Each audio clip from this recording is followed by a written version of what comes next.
Don Santiago ay napakayaman. Hindi na niya aalalahanin ang gumasta ng labis. Kaya mo talagang bansang ito. Halatang iba ang pamahala rito kumpara sa pamamahala sa Madrid. Puro pa mga Indio ang nakatira rito. Sa 20 taon ko nagtira at nagsilbi sa bayan ng San Diego. Ang walang utang na loob, ilan lamang mga matatanda at hermanos terceros naghatid sa akin. Pagkat nasa ilalim tayo nabubong ng isang Indio. Huwag kayong mag-alala. Matagal nang hindi itinuturing masyado ang kanyang sarili.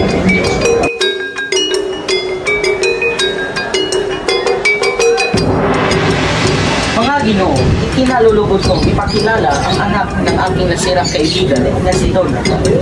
Sino kaya ang kasama ni Don Santiago? Siya ay si Juan Crisostomo Ibarra. Sinundo ko siya mula sa paglalakbay niya sa Europa. Kinalulubog ko kayo lahat ng makilala. Padre Damaso, kura ng San Diego.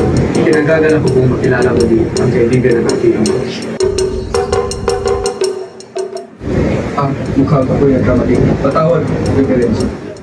Hindi ka nakamali. Ngunit, hindi kailanman na matalik na tumigay ka sa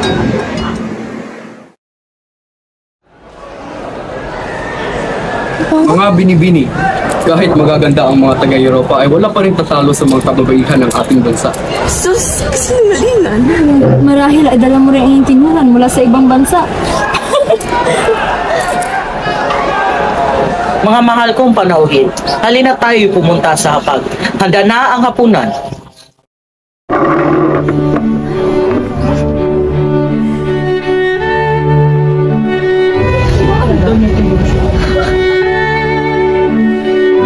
Ang gwapo din niya. Natanong ko na.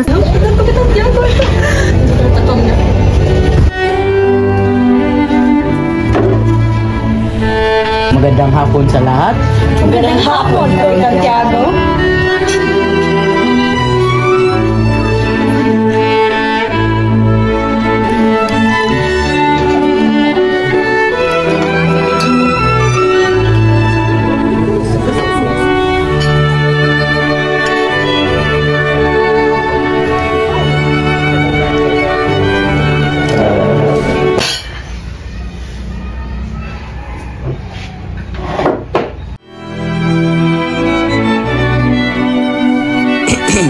Ginong Ibarra, sa iyong 7 taon sa Europa, malamang nakalimutan mo na ang iyong bayan. Sa totoo niyan, lagi kong iniisip ang aking bayan kahit ako'y nasa malayo. Totoo yan, hombre? Sabihin natin. Opo, Doña Victorina, kahit kailan hindi ako nakalimot sa aking bayan. Tila nga ang bayan ko ang nakalimot sa akin. Sa bansa na puntahan na Ibarra, ano ang pinakamaganda at tumatak sa isipan mo? Tawag Ginoo, ngunit bukod sa inang Espanya, wala na akong naibigan pa kundi ang ating bansa. Dahil pagkatapos kong pag-aralan ng ibang bansa, nakakalimutan ko agad ang mga magaganda kong alaala. Isa. Bakit ka nagsayang ng pera kung wala ka nagustuhan doon sa Europa? Senyores, huwag kayong magtaka sa dating kuwan. Ganyan talaga ang pakikitungo niya sa ating simula. Ako, tagapan niyo aking sinserong paumanhin. Dito na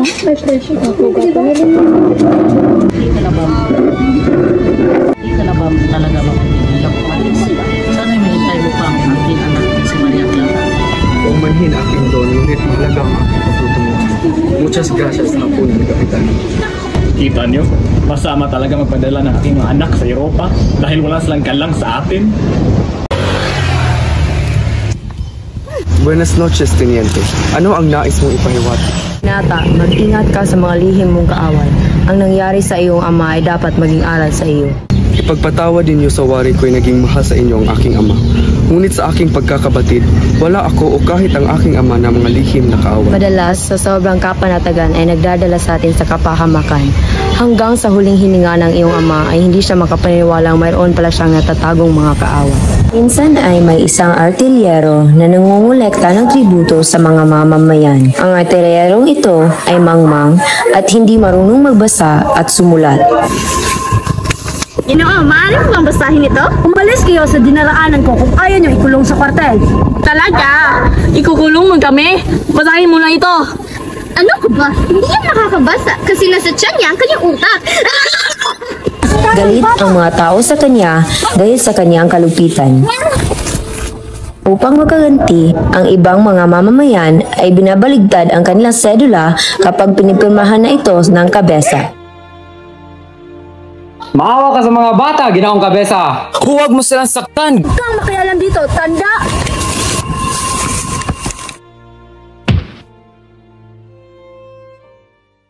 Ngayon ay alam ko na kung bakit si Kapitan Tiago ay nag-aalangan na magsabi sa akin sa mga nangyari kay Ama. Ngunit bakit siya nakulong sa piitan? Ano ang kanyang naging kasalanan? Ang naging kasalanan lang niya ay siya ang pinakamayamang tao sa buong San Diego. Patawad po, ngunit kailangan ko nang umalis. Ipapaubaya ko na kay Kapitan Tiago ang iba pang nangyari upang kanyang ikwento. Muchas gracias, Teniente, sa inyong pagbabahagi sa nangyari sa aking ama. De nada, senyor. Mabusog kaya ang mga bisita sa handaan, Isabel? Sa palagay ko, oo, Santiago. Nakakalungkot lamang. Kailangan umalis ni Ibarra sa gitna ng kasiyahan. O siya, maiwan ko muna kayong mag-ama at mag-ayos pa ako sa kusina. Kaya tayo na bumabagabag sa iyong kalooban. Huwag mong alalahanin, Iha. Nagpapasalamat ako lamang sa Panginoon at biniyayaan tayo ng maayos na buhay. Ngunit sa wari ko'y mas masaya tayo kapag kasama inyong ina. Huwag niyo po nang balikan ang nakaraan. Mabuti pa matulog na lang kayo. Luwari, napagod kayo sa pagtanggap ng bisita kanina. Nagpapasalamat ako lamang sa Diyos na biniyayaan ako ng napakabait na anak katulad mo.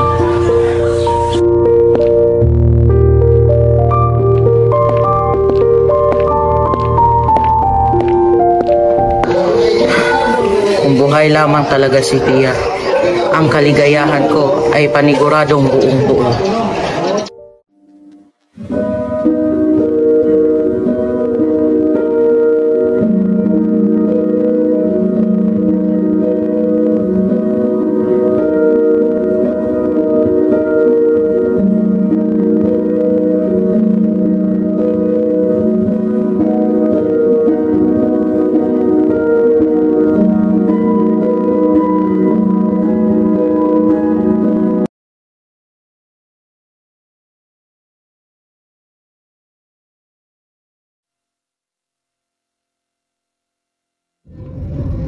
Magandang araw, Tia Isabel. Nais ko po sanang makita si Maria Clara.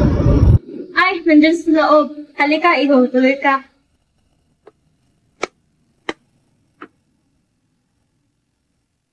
Nginoon, tanghali na. Ano kaya ang kadahilan ng kanyang pagkahuli? Como estas, Ibarra? Salamat at dumalaw ka ulit dito. Magandang tanghali, Don Tiago. Nais ko po sanang makausap ang inyong anak. Sige, iho. Isabel! Ay, ayan na pala siya, iho. Mag-usap na kayo sa azotea.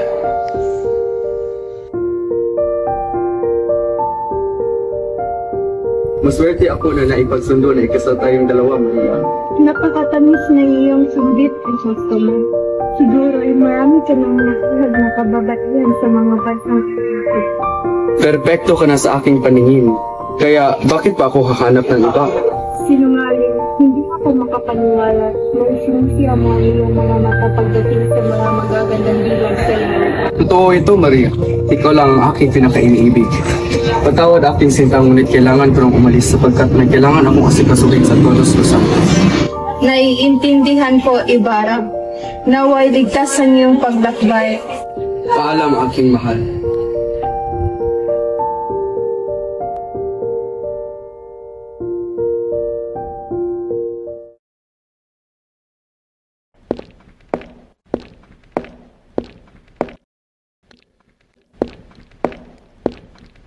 Magandang araw po, Reverensya. Saan kayo patungo? Pupunta kami ng Beaterio, Padre. Kukunin ko lamang ang aking mga gamit doon. Sige, bueno, kakiusapan lamang ko ang iyong ama. Naway, makaligtas ang iyong paglakbay. Muchas gracias, Padre.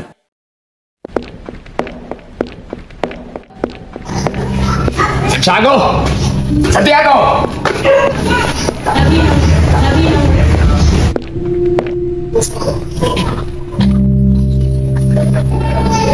Padre, anong sadya niyo? May gusto akong sasabihin sa iyo. Doon tayo sa lugar na hindi tayo maririnig.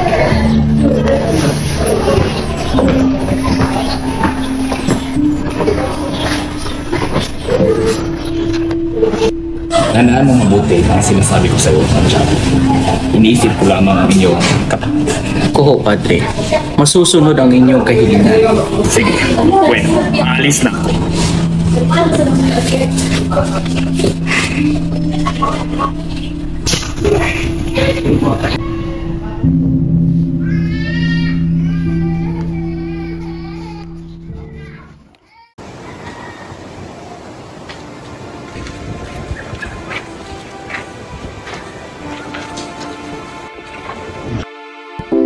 Alam po ba ninyo kung nasaan ang punto ng aking ama?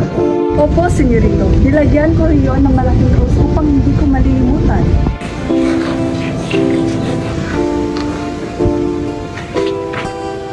Akala ko ba'y alam ninyo kung nasaan ang punto ng aking ama? Kung gayon ay nasaan na? Dispensya po, senyorito. Alam ko po yun naman talaga yun. Hindi ko lang maintindihan kung bakit tayo naliligaw. Magtanong ka nga doon sa sebutorero kung nasaan ang punto ng aking ama. Kung walang galang po, alam po ba ninyo kung saan ang puntod na may malaking cross na nakalagay na Don Rafael Ibarra? Yung puntod na may mga bulaklak? Sinunog ko na. Sinunog? Opo, nasunog yung ng malaki. Ano? Bakit hinukay ang bangkay ng aking ama? Saan niyo dinala ang bangkay niya? Tapos po lang po ng malaking tinigin siya sa manager. At ginawa mo naman ang sinabi niya? Hindi po, nagat mo ang bangkay at nakasunod. Kaya ilaga ko muna ang bangkay niya sa inyo. Patawad po,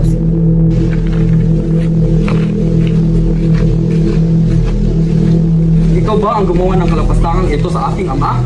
Ikaw ba? Sumagot ka! Kung ano man iyon, sinasabi ko na sa iyo ngayon pa lamang, wala akong alam sa sinasabi mo. Hindi ikaw. Sino? Sigurado akong hindi ako inyong hinahanap, kundi ang pinalitan kong kura nga si Padre Damaso. patawad po, Reverensya, para sa aking Senyor Ibarra. Hindi po niya alam ang kanyang nagagawa dahil sa sobrang dali. Natawad ko na siya. Hindi ko siya masisisi. Naku, sigurado ako matutuwa ang mga anak ko sa ihanda kong ulam.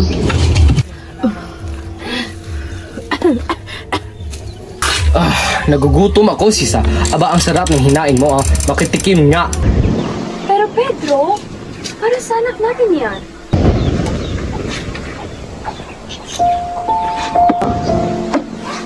Aalis na ako. Hindi mo mahintayin ang pagdating ng mga anak mo? Alam ko ay susweldo ngayong araw si Basilio. Ganon ba? Ipagtabi mo ako ng isang reales. At baka mahuli ako ng sultada na tinali ko.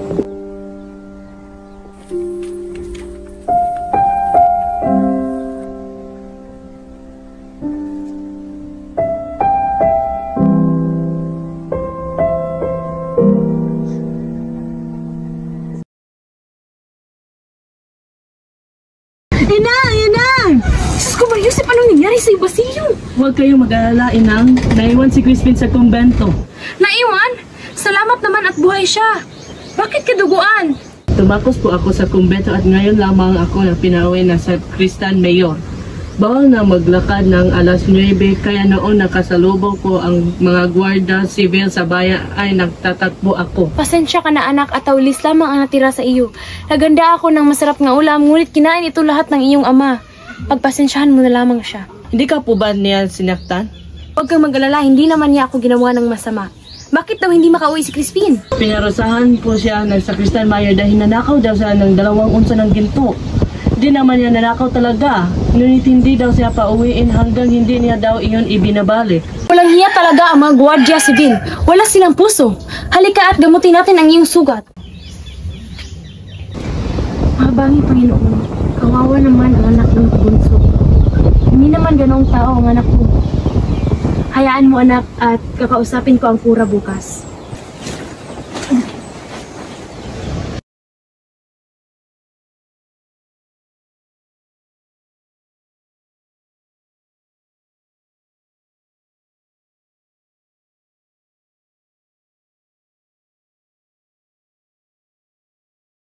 Langgal ang bata! Magnanakaw!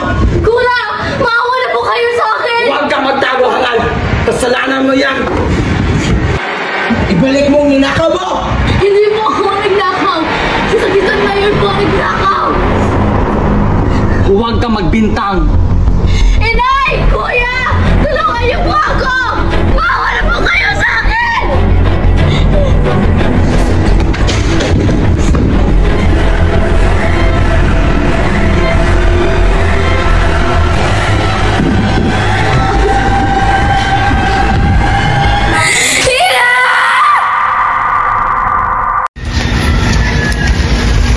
Tao po.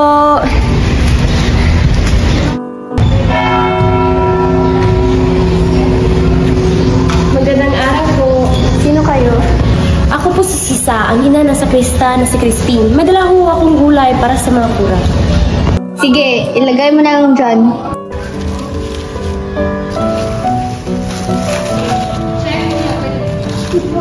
Maaari ko ho bang makausap ang kura? Hindi maaari. May sakit ang kura. Si Basilio ho ay nasa bahay, ngunit si Crispin ay naiwan dito. Ibig ko sana... Naiwan nga, ngunit tumakas din pagkatapos magnakaw ng maraming bahay. Baka nga hinahanap na siya ng Guardia Civil sa inyo eh. Alam mo, napakabuti mo sana ang asawa, ngunit masasama naman ang mga anak mo katulad ng kanilang ama, lalo na yung maliit. Naku, baka higitan pa niya ang kanilang ama.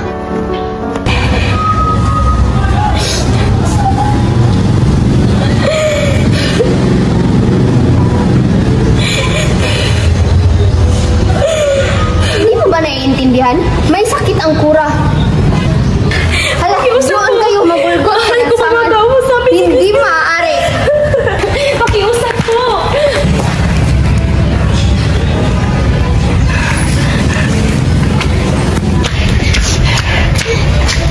Ipapahanda ko lahat ng kailangan bago magbukang liwayway. Ayaw kong makasama ang kura. Bakit? Paghiwari ko ay binabantayan niya ako sa lahat ng aking kilos. Natatakot ako sa kanyang mga tingin. Madalas ay hindi ko maunawaan ang kanyang sinasabi. Itinatanong niya sa akin kung napaginipan ko ba daw ang mga sulatan ng aking ina. Ngunit hindi pwedeng hindi natin siya imbitahin. May kaugalian tayo dito. At isa pa'y narito na siya. Magandang araw, Padre. Isang kasiyahan sa bukid ang inihanda namin. Maaari ka bang dumalo? Saan maganap ang kasiyahan? Sa may batis po sa Gubat, Idaraos. Iyon po ang napiling lugar ng mga dalaga. Malugod kong tinatanggap ang inyong pag-anyaya.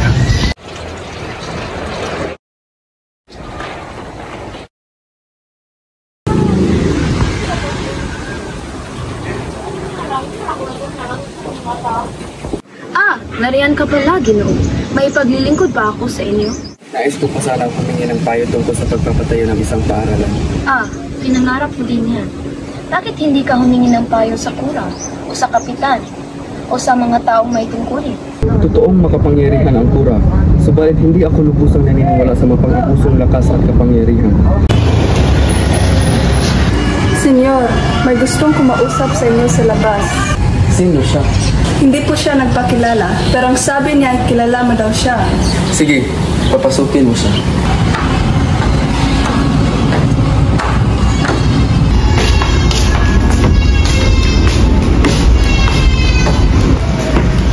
Elias!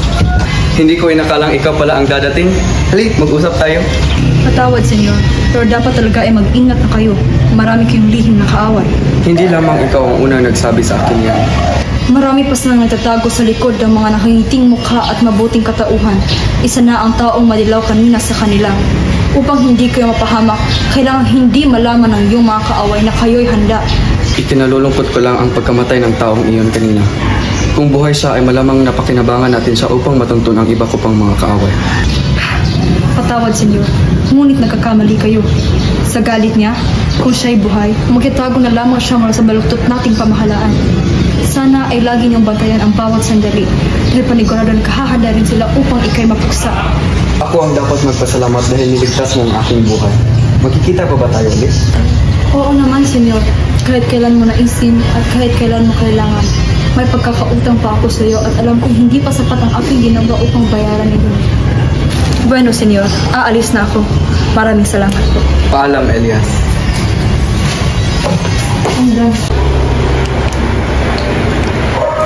Bakit hindi niyo matuloy ang iyong pag-uusap? Nabanggit lamang sa akin ni Jesus ng mga taong nakatulong sa kanya, gaya ng arkitekto at ng reverensya. Kakatawa. Hindi kailangan ng isang Indyong arkitekto para magawa ang paaralan.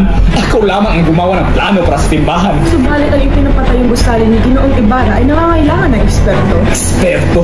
Simple lang ang gumawa ng paaralan? Sandali lamang, Padre Damaso. Magbabayad ang lahat! Inarusahan pa ang ama ng ulupong na ito at namatay sa kulungan at wala pang higaan! Walang kahit sino man ang kaya ko manabakta sa aking ama. Siguro na may dapat siyang mamatay. Huwag, Senyor. Huwag niyo kaya nagsarili niyong makasala sa Diyos. Itong paring na ito ay isang demonyo. Jesus, para sa akin, maawa ka sa kanya.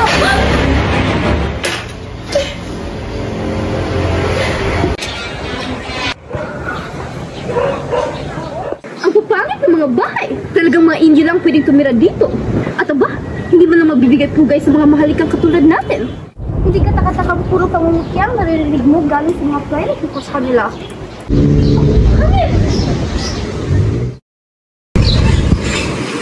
Oh! Bakit ganyan kayo nakatingin? Naiingit ba kayo?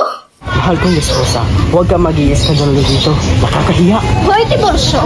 Huwag kang mangialam kung ayaw mo tumilapon yung pustiso mo. Kayo, kinakaingitan ko. At bakit? Kinakaingitan ko nga pala yung kulot. Paano sabihin ko sa'yo, Doña Alpereza, hindi ako isang probinsyana katulad mo. Walang Alperez ang nakakapasok sa aming bahay kundi naghihintay lamang sa pintuan. Aba, Excelentísima Senyora Puput, hindi nga nakapasok ang mga Alperez kundi ang mga pilakyod ng tulad ng iyong asawa. Gusto mo ng gulo? Pagbibigyan kita, Senyora Gusera.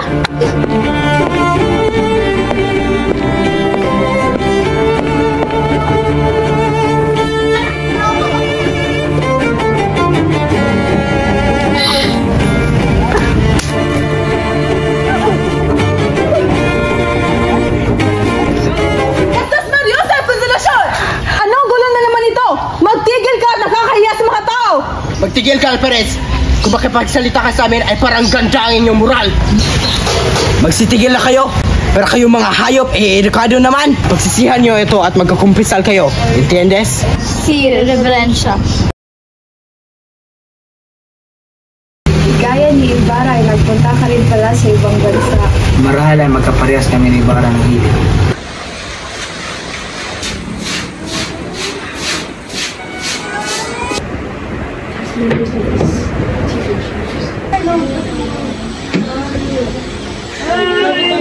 Linyares, puntahan mo nga yung Alperez at hamunin mo siya ng sable, oh! Bakit, Doña Victorina? Ano ang nangyari? Dahil siya at ang Kireda ay nilibak kami. Responsibilidad mong ipagtanggol kami. Huwag kayong magingay, Doña Victorina. Kung gayon ay, ano ang gusto mong mangyari, Doña? Ang pinsan kong si Linyares ay hahamunin ang Alperez. Kung hindi, huwag mo siya ipakasal sa iyong anak. Oh, bakit umiyak si Clarita?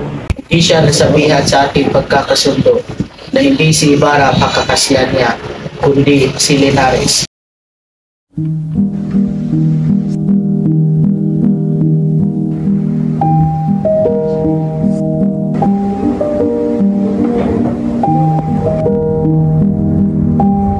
Mabuti na ang ginawa niyo ang pagbibigay ng sulat. Nakatitiyak kayo ng magandang kapalaran.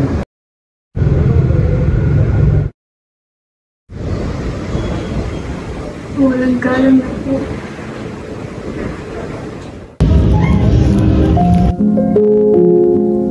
Crisostomo!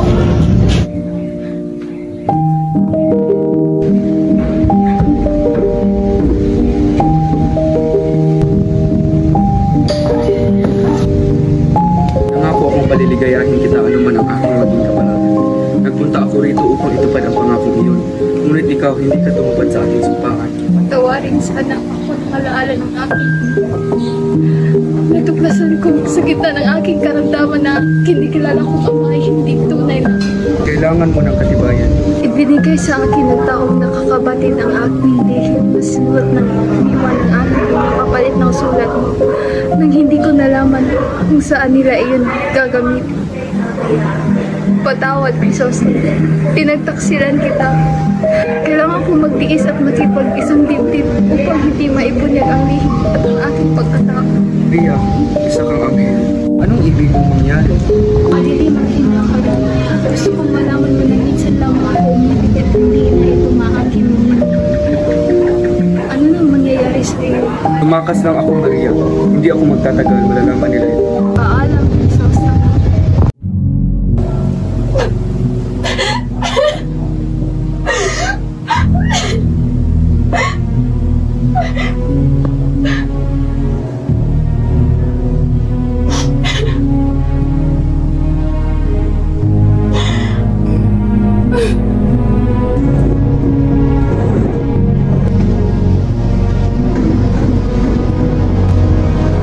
Nandito ako para masaksihan ang iyong isang pagkakinalis. Ano nangyari na? Bakit ka napunta? Wala ka bang tiwala sa akin? Ano nangyari sa iyo? Maayo pa ba ako? Pasilinares kay Timana. Tulungan niyo ang aking ama upang hindi matuloy ang aking kasal. Nung buhay pa si Ibarra, gusto ko lamang manalig. Umasa at ngayon wala na siya. Gusto ko lamang wala. Kung mahal mo ako, ba't mo ko hinahayaang malungkot? Hangatungan ko mamatay ko maging pati. Huwag ang kumbento, Maria. Maghanap ka ng ibang pagpipilian. Kumbento o kamatayan! Diyos ko! Pagmadali ka, Maria. Ayaw kong mamatay ka.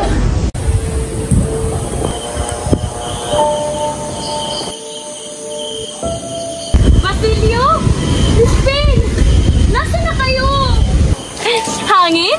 Nakita niyo ba ang aking anak? Ah!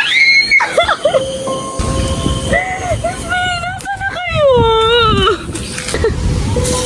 Andito na ang nanay niyo, anak! Basilio? Christine?